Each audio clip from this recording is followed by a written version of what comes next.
Okay, this afternoon I'm heading about a 20-minute drive outside of Telluride up to Lizard Head Pass. Now we're at about 10,500 feet, and you'll often see snowmobilers, ski tourers out here, Nordic skiing, snowshoeing, but maybe more recently you've seen people out here snow kiting.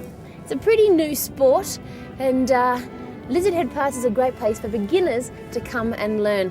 I'm going to catch up with Mark Worth. He's got a new snow kiting school down here in southwestern Colorado, and Lizard Head Pass is a great big flat area perfect for beginners. I'm Mark Worth, and I'm the owner of Telluride Snow Kite School.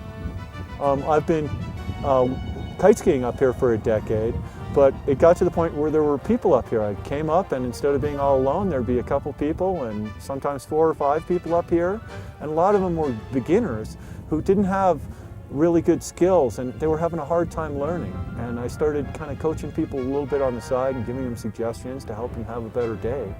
And it just was natural to turn it into a school as the demand for it increases. What's the learning curve like for a beginner who's never been snow kiting before?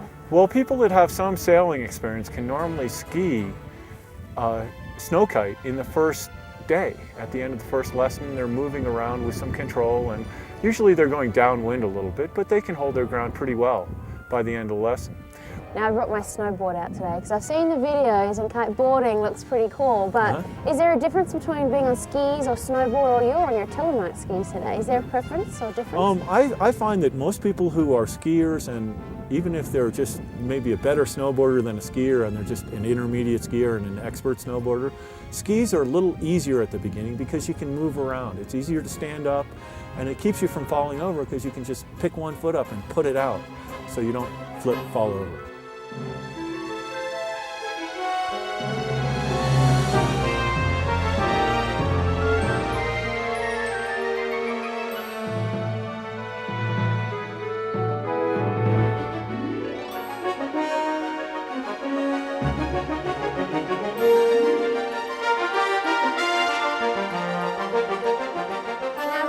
You're in for a leisurely afternoon. Well, don't be fooled. There's definitely some skill involved here. I parallel it to maybe learning how to scuba dive or play tennis or golf. You know, there is skill.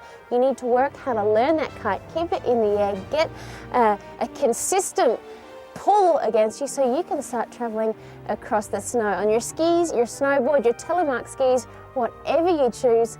So come on out, grab yourself a snow kite, get yourself a lesson from a professional to keep it safe, and maybe try the sport of snow kiting this afternoon. Why not, hey?